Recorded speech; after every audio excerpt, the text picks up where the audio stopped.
과거에는 텔레비전을 통해서 드라마도 보고 영화도 보고 뉴스도 보고 텔레비전을 통해서 모든 이렇게 정보도 얻고 그랬는데, 요즘에는 아마 우리 성도님들도 휴대폰을 통해서 인터넷에 접속을 하고 뉴스를 보고 유튜브를 통해서 설교도 들으시고 강의도 들으시고 새로운 정보를 접하는 분들이 많으실 거라고 생각합니다.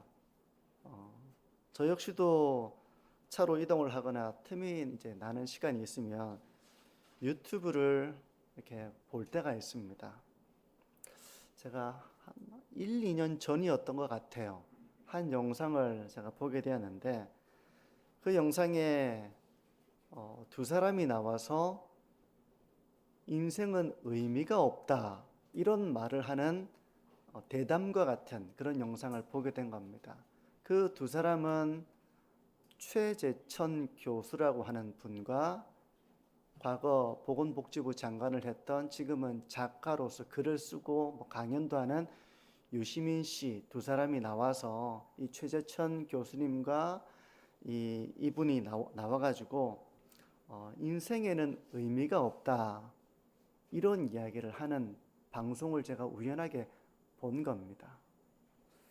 이 최재천 교수는 서울대를 졸업하고 미국 하버드에서 박사학위를 받은 생물학자입니다. 생물학자이며 또 동물학자이기도 합니다.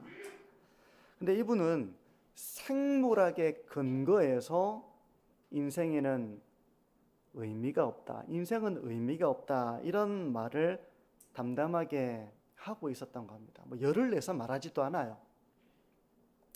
마치 숲속의 나무가 나는 왜 여기서 이렇게 우두커니 서가지고 이렇게 살아야 하나?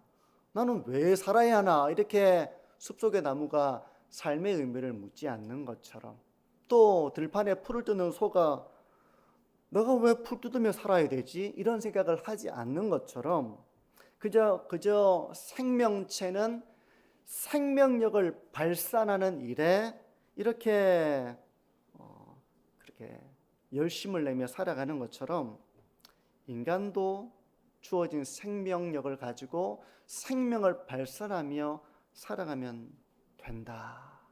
근데 유독 인간만이 삶의 의미를 그렇게 물으면서 삶의 이유를 찾으려고 몸부림을 치면서 때로 괴로워하면서 살아가는데, 그럴 필요가 없습니다 하는 생물학자의 담담한 그런 말을 하고 있는 것입니다. 그런가 하면 유시민 작가는 생물학자는 아니잖아요. 유시민 씨는 경제학을 전공한 사람입니다. 정치도 했었죠. 유시민 작가는 인문학적 입장에서 인생은 의미가 없다, 이런 말을 덧붙이고 있었습니다. 그러니까 서로 입장은 다르지만 결론은 같았어요. 인생은 의미가 없다는 겁니다. 특히 이제 유시민 작가가 인생에 의미가 없다라고 말하면서 자신이 근거로 삼고 있는 사상은 실존주의라고 하는 사상이었습니다. 실존주의는 유실론적 실존주의가 있고 무실론적 실존주의가 있어요. 근데 유시민 작가는 무실론적 실존주의에 의해서 인생은 특별한 의미가 없는 것입니다. 마치 볼펜은 이렇게 뭔가를 쓰는 그런 목적을 가지고 있잖아요. 의자에 지금 다 앉아 계시는데 의자의 목적은 사람이 앉는 것입니다. 근데 사람은 그런 목적이 없다는 겁니다. 그냥 던져져 있으니 목적이나 의미를 찾으려고 너무 몸부림치지 말고, 목적이 없다는 것은, 의미가 없다는 것은 여러분들이 스스로 의미를 써내려가면 되는 것입니다. 그러니까 뭔가 방황하는 인생에게 이 두 사람의 말이 내가 나름대로 인생의 답을 찾아가고 인생을 나름대로 써내려가면 되는 것이구나 하는, 뭔가 그 방황에 대해서 좀 위안을 주는 이런 내용이 아니었나 하는 생각을 해본 겁니다. 제가 그 영상을 보면서 두 사람이 가지고 있는 사회적인 영향력이 있기 때문에 분명 많은 사람들에게 영향을 줄 것이다. 이제 그런 생각을 하게 되었습니다. 알고 이제 이런 생각을 저렇게 담담하면서도 자신 있게 말하는 사람들이 이제 있구나. 뭐 스스로 생각하는 건 뭐 그래도 덜한데 방송에 나와가지고 이런 생각을 과감 없이 이야기를 하니 많은 사람들이 또 그 영상을 보게 되잖아요. 그 방송을 보게 되잖아요. 그러면서 요즘에는 삶에 의미가 없다는 말을 하는 사람들이 더러더러 많이 보입니다. 과거에는 이런 말을 함부로 못했다면 이제 어떤 영향력 있는 사람들의 말 한마디가 그 사람에게 이제 영향을 주게 되는 것이죠. 그래서 사람들이 인생은 의미가 없다. 그러니 뭐 뭔가 의미를 찾으려고 목적을 찾으려고 그렇게 할 필요 없이 그냥 너는 너의 길을 가고 참견하지 마시고 나는 그냥 나의 길을 가겠다.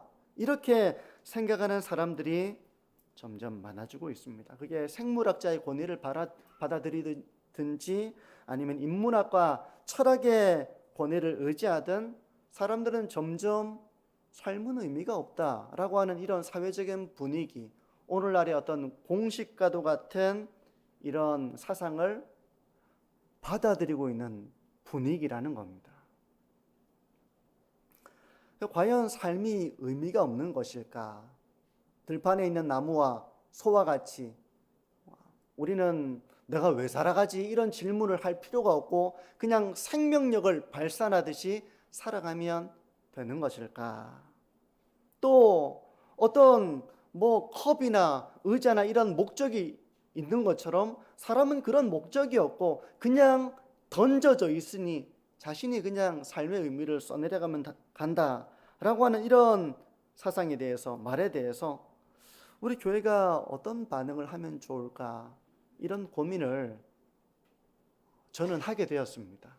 왜냐하면 이런 방송을 우리 청년들이나 또 성도님들이 보실 분이 계실 것 같고 그런 말을 보면 신앙이라고 하는 것이 뭔가 맹목적인 것처럼 생각이 되고 사실 과학적으로 뒤떨어진 것처럼 생각이 되고 여기에 대해서 교회가 뭔가 좀 속 시원하게 얘기를 해주면 좋겠는데 교회는 항상 고차원적인 영적인 것에만 얘기를 하고 있고 이런 소통이 되지 못하는 것에 대해서 어떤 사람들은 작은 바이러스에도 이렇게 병에 걸릴 수 있잖아요. 이건 사실 큰 문제는 아니지만 또 어떤 우리 많은 성도님들은 야 이건 뭐 관심도 없고 이런 내용은 뭐 이미 우리하고는 별로 관계도 없는 일인데 목사님이 이런 설교를 하는구나 이렇게 생각하시는 분이 계실지도 모릅니다. 근데 이런 세상의 주장과 분위기에 대해서 교회가 어떤 좀 입장을 가지고 세상과 또 소통을 하고 세상의 분위기에 대해서 우리가 어떤 신앙의 견고한 그런 신앙을 세워나가면 좋을까 이런 생각을 하면서 좀 이 설교를 준비하게 되었습니다. 그래서 설교 제목이 삶의 의미가 없다는 말에 대하여입니다. 오늘 설교를 간단하게 제가 어떻게 설교를 좀 할지 간단하게 좀 말씀을 드리고 좀 들어가면요. 먼저 이런 최재천 교수와 유시민 작가의 말에 대해서 제가 간단한 반론을 좀 해보려고 합니다. 간단한 반론. 우리 성도님들도 맹목적으로 그냥 교회 다녀, 묻지 마, 그런 거 생각하지 마 이렇게 하기보다는 그냥 거기에 대해서 우리가 좀 지각을 사용해서 우리가 신앙적 입장에서 반론을 할 수 있을 겁니다. 저는 우리 어른들이 그런 어른들이 되어주시면 좋겠다 이런 생각을 하면서요. 제가 좀 간단하게 좀 반론을 하고 그런 다음에 우리가 주목하는 것은 뭐 누가 이런 말을 했다, 누가 저런 말을 했다 그런 사람의 말이 아니라 하나님의 말씀을 좀 주목해 보려고 합니다. 성경은 인간에 대해서 뭐라고 말씀하는가? 하나님은 인간을 왜 지으셨는가? 우리가 어떤 삶을 살아야 하는가? 여기에 대해서 우리가 좀 성경을 주목해 보려고 합니다. 먼저 최재천 교수의 말에 대해서 좀 반론을 해보려고 합니다. 이분은 생물학자입니다. 근데 이분이 사실 교회를 출석하고 있어요. 아내 되는 분이 독실한 그리스도인입니다. 그러니까 이분이 아마 10년 넘게 오랫동안 교회를 다닌 것 같아요. 근데 교회를 다닌다고 모두 신앙을 가지고 있는 것은 아닐 겁니다. 이분은 주일마다 교회 갑니다. 오늘도 아마 교회 갔을 거예요. 아내하고 같이 손잡고 교회 갔을 겁니다. 가서 여기 앉아서 목사님의 설교를 듣고 있죠. 뭐 일어나라면 일어나서 찬송도 부르고 할 겁니다. 근데 이분은 여전히 세상을 신앙으로 바라보는 것이 아니라 생물학자로서 세상을 바라보고 있어요. 하나님을 눈으로 볼 수 없잖아요. 하나님은 영이시기 때문에. 하나님을 손으로 만져보거나 할 수 없기 때문에 하나님은 과학의 대상이 아닙니다. 그러니까 이 사람은 과학자니, 생물학자니, 과학의 눈으로 세상을 바라보는 것입니다. 그러니 인간은 어떤 존재입니까? 아주 오랜 세월 동안 진화해서 지금 오늘날 이런 인간 사회를 이루고 있는 겁니다. 이분은 생물학자로서 인간을 바라보면 인간의 어떤 기원은 무생물에서 생물이 되어 생물이 진화하여 지금 이런 세상을 이루게 된 겁니다.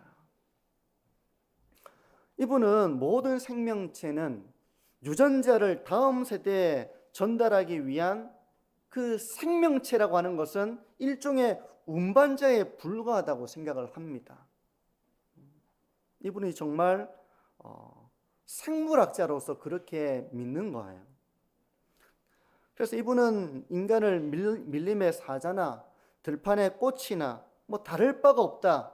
존재적으로 다를 바가 없는 하나의 생명체일 뿐이고, 그렇기 때문에 나무나 꽃이 의미가 없는 것처럼 인간도 그 인생이 의미가 없는 것이다. 그렇게 주장을 하고 있는 겁니다.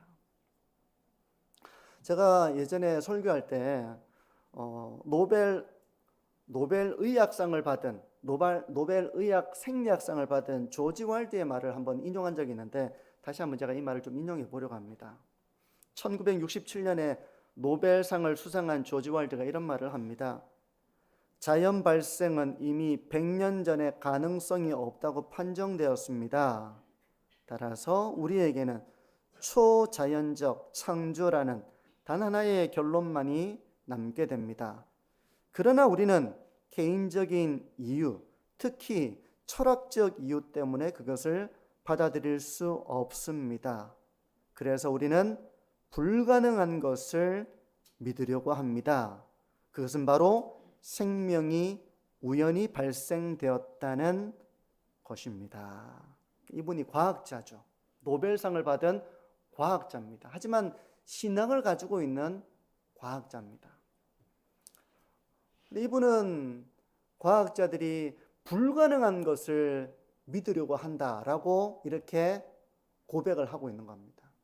어느 날 우연히 무생물에서 이 생물이 발생하게 되어서 그 생물이 어떤 우연과 우연을 거듭하게 되어서 오늘날 이렇게 사람이 생겨나게 되었다는 것은 사실 그 우연이라고 하는 것이 불가능에 가까운 과학적 수치지만 많은 사람들이 초자연적 창조라고 하는 이 단 하나의 결론을 부정하니 불가능한 것을 믿으려고 한다. 그런 발언을 하는 것입니다. 그러니까 과학자들이 사실로 판명이 되었기 때문에 그것을 과학적 사실이라고 주장한다기보다는 사실은 불가능하지만 다른 선택지가 없다는 겁니다. 하나님을 믿지 않으니 무신론자니 그들이 불가능하지만 이런 식으로 세상을 설명하려고 한다는 것입니다. 그러니까 과학자의 주장이라고 하는 것이 상당히 설득력 있는 가능성이 높은 설명이라기보다는 그들이 무신론자이기 때문에 하나님을 믿지 않기 때문에 사실은 불가능한 것을 주장하는 정도이다. 우리가 그런 말을 좀 이렇게 헤아릴 수 있으면 좋겠다. 그런 마음을 좀 가집니다.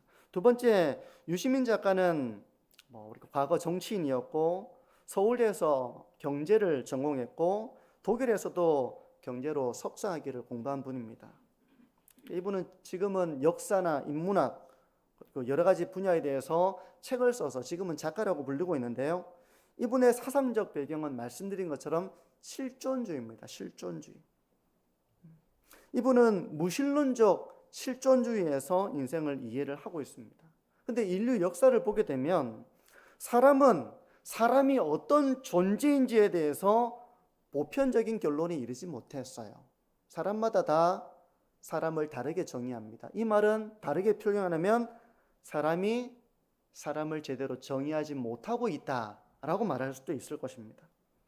사람이 사람을 제대로 정의하지 못하고 있다라고 하는 것은 정답을 모른다는 말로도 설명할 수 있겠죠. 그러니 인간이 어떤 존재인지 어떤 목적을 가지고 있는지 여기에 대해서 그런 것은 없다라고 말하는 것은 무신론의 입장에서는 아주 자연스러운 입장일 것입니다.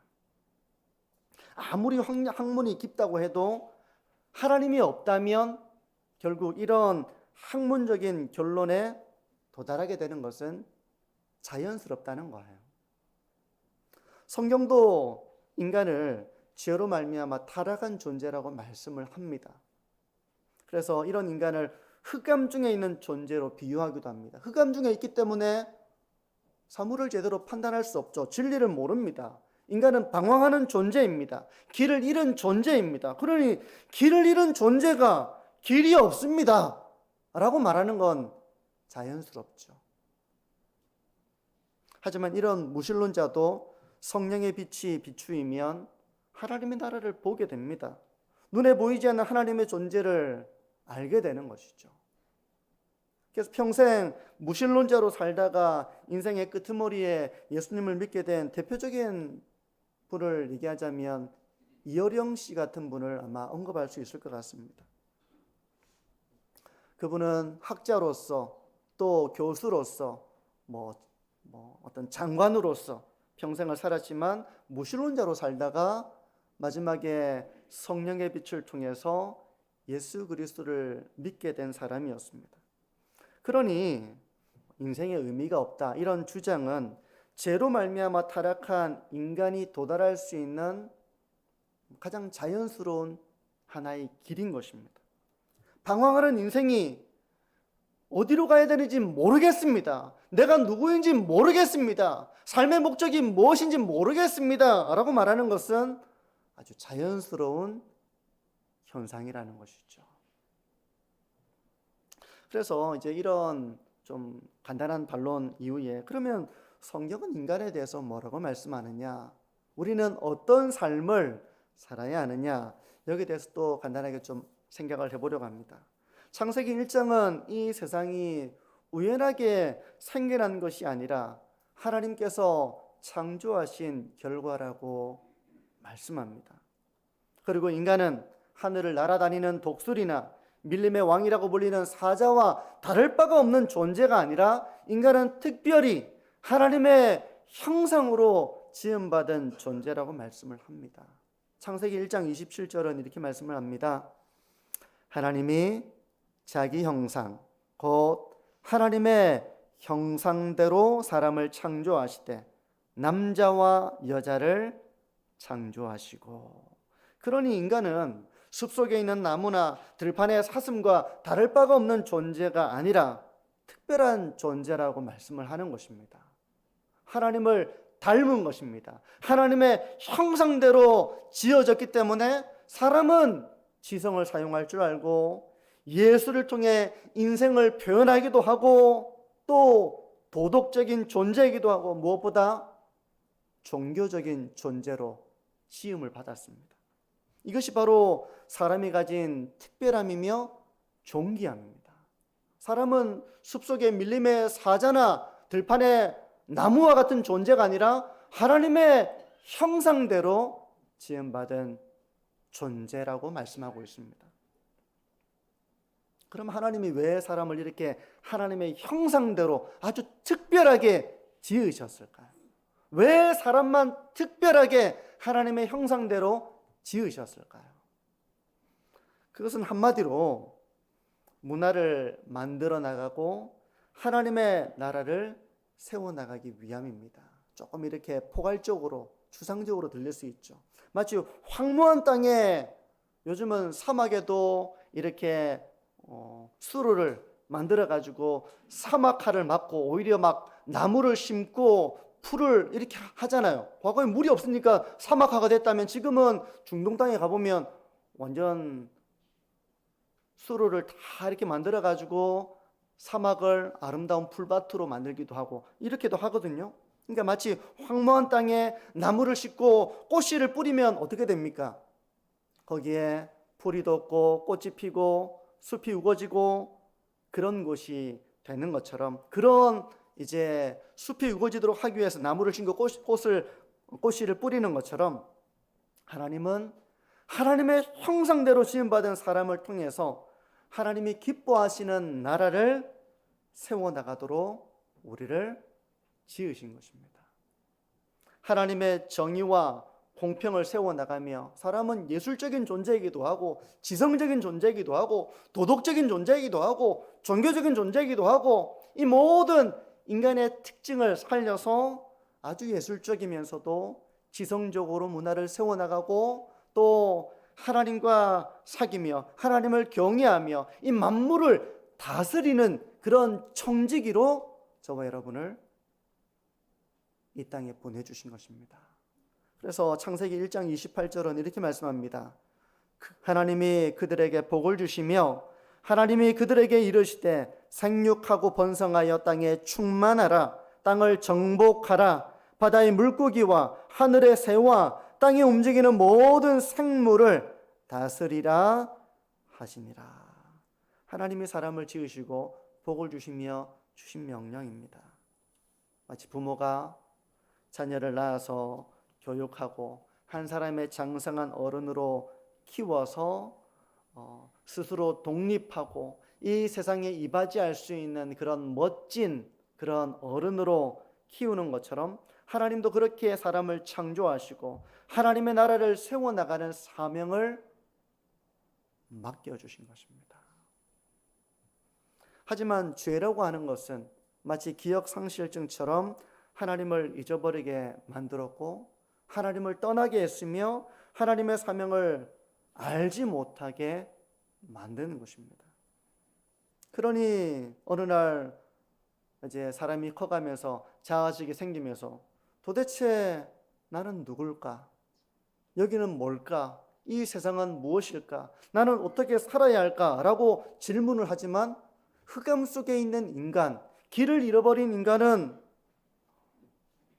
어디가 어딘지 무엇인지를 분간하지 못하는 그런 길을 잃어버리고 진리를 잃어버린 존재가 되고 만 것입니다. 그것이 바로 죄인의 현실이에요. 그러므로 우리는 어떻게 살아가야 하는가? 길과 진리와 생명이 되신 예수 그리스도 안에서 우리가 누구인지 알게 되었다면, 우리가 신앙을 가지고 성경을 보게 되니 우리는 하나님의 형상대로 지음받은 특별한 하나님의 자녀들이구나. 만물을 다스리도록 하나님 특별한 사명을 우리에게 주셨구나. 우리가 하나님의 말씀을 따라 살아가도록 우리를 자녀로 삼으시고 은혜를 베풀어 주셨구나. 우리를 죄 가운데 구원하여 주셨구나 라는 걸 배워나가게 되고 알게 되는 것이죠. 오늘 본문인 전도서 12장 13절과 14절을 다시 보시면요, 일의 결국을 다 들었으니 하나님을 경외하고 그의 명령들을 지킬지어다. 이것이 모든 사람의 본분이니라. 하나님은 모든 행위와 모든 은밀한 일을 선악간에 심판하시리라. 우리가 하나님의 나라를 어떻게 세워나가야 하는가? 하나님은 성경을 통해서 우리에게 우리가 누구이며 어떤 삶을 살아야 하는지, 하나님을 어떻게 예배해야 되는지, 이웃을 어떻게 사랑해야 되는지, 구체적으로 이웃을 사랑한다는 것은 어떤 것인지 우리에게 가르쳐 주고 계십니다. 계명을 주신 것입니다. 그러니 우리가 어떤 제품을 사면 제품 설명서를 읽고 사용하는 것처럼 우리 인생에 대한 설명서와 같은 하나님의 말씀을 읽고 하라는 것에 대해서 순종하고 하지 말라고 하는 것에 대해서 우리가 주의하면서 살아가는 것이 우리의 본분인 것입니다. 하나님 아닌 것들을 즐거워하고 추구하는 모든 것들은 헛된 것으로 드러나고 말 것이라는 것이 이 전도서의 결론입니다. 솔로몬이 하나님 없이 많은 것을 추구했지만 그 모든 것은 결국 헛된 것이었습니다. 그러니까 너희들이 그 모든 결론을 들었으니 하나님을 경외하고 그분의 명령을 지켜 살아가라. 그게 정말 의미가 있는 것이고 복된 것이고 참된 삶의 의미이다 라고 말씀하는 것입니다. 소리 문답은 사람의 제일 되는 목적을 뭐라고 말씀합니까? 사람이 제일 되는 목적은 하나님을 영화롭게 하고 영원토록 하나님을 즐거워하는 것이라고 말씀합니다. 하나님을 즐거워하는 것이 바로 우리의 인생의 제일 되는 목적이에요. 우리가 사랑하는 사람이 있으면 즐거워하게 되죠. 같이 있고 싶고 대화하고 싶고 같이 참 좋은 것을 좋은 풍경을 보고 싶고 함께하고 싶고 그 즐거워하는 것처럼 하나님은 우리가 하나님을 즐거워하도록 우리를 지으셨고 그러니 사람의 제일 되는 목적은 하나님을 즐거워하는 것입니다. 성도 여러분, 하나님을 즐거워하고 계시는지 자신을 돌아보시기를 바랍니다. 이제 말씀을 정리하는데요. 인류 역사에는 무신론자들이 많이 있어 왔습니다. 하나님을 떠나 있는 가운데 그들은 학자로서 또 사회적인 영향이 있는 또 사람으로서 삶에 대해서 인간에 대해서 많은 말들을 해왔습니다. 그리고 갈수록 세상은 악해지고 하나님 없는 즐거움을 추구해 나가고 있습니다. 이런 현실 속에서 우리가 이 세대의 풍조에 밀려 요동하지 않고 영적으로 깨어있는 삶을 살아가시는 저와 우리 모든 성도님들이 되시기를 바랍니다. 생물학자가 생물에 대해서 부분적으로 자신이 관찰한 것을 말할 수 있죠. 말할 수 있을 것입니다. 인문학자가 나름대로 인간에 대해서, 인간의 역사에 대해서, 인간의 문화에 대해서 자기가 배운 것들을 말할 수 있을 것입니다. 하지만 인간이 얼마나 많은 것을 알 수 있겠습니까? 우스갯소리로 개미를 연구한 박사는 개미에 대해서만 박사일 뿐이지 호랑이나 나무나 이런 것에 대해서 박사는 아니죠. 또 우스갯소리로 개미 뒷다리를 연구한 사람은 뒷다리에 대해서만 박사지 앞다리에 대해서는 아는 것이 없다 이렇게 말하기도 합니다. 여러분, 사람이 아무리 많은 것을 연구하고 또 알게 된다 하더라도 사람이 아는 것은 제한되어 있고 사람은 유한한 존재이며 하나님 앞에 정말 피조물로서 우리가 인생에 대해서 스스로 알 수 있는 것이 참 많이 부족합니다. 오늘날 텔레비전도 보고 영화도 보고 유튜브를 통해서 여러 가지 강의도 들을 수 있을 것입니다. 하지만 영적인 방충망을 제대로 치지 않으면 창문으로 온갖 벌레들과 해충이 들어와서 집에서 편안하게 쉴 수 없는 것처럼 우리가 신앙의 방충망을 잘 쳐서 이 세대의 풍조에 밀려 요동하지 않는 그런 진리에 서는 우리 모든 성도님들이 되시기를 축복합니다. 무엇보다 하나님의 말씀을 통해서 우리가 누구인지 하나님의 은혜와 사랑이 얼마나 큰지 하나님은 어떤 분이신지 우리는 어떤 삶을 살아야 하는지 왜 그것이 복이 되는지 우리가 잠언의 말씀도 보고 있지만 참된 지혜를 배우고 또 하나님의 말씀으로 교훈과 훈계를 받아서 하나님의 사람으로 더욱더 온전해져서 마지막 때에 우리를 미혹해 하는 이 세상의 풍조에 밀려 요동하지 않는 신앙의 길을 걸어갈 뿐만 아니라 무엇보다 하나님을 즐거워하는 하나님을 가까이 하는 것이 복이라는 것을 깊이 삶으로써 체험하고 배워나가는 그래서 하나님을 즐거워하는 신앙의 길을 걸어가시는 저와 우리 모든 성도님들이 되시기를 주님의 이름으로 축복합니다. 우리 기도하겠습니다.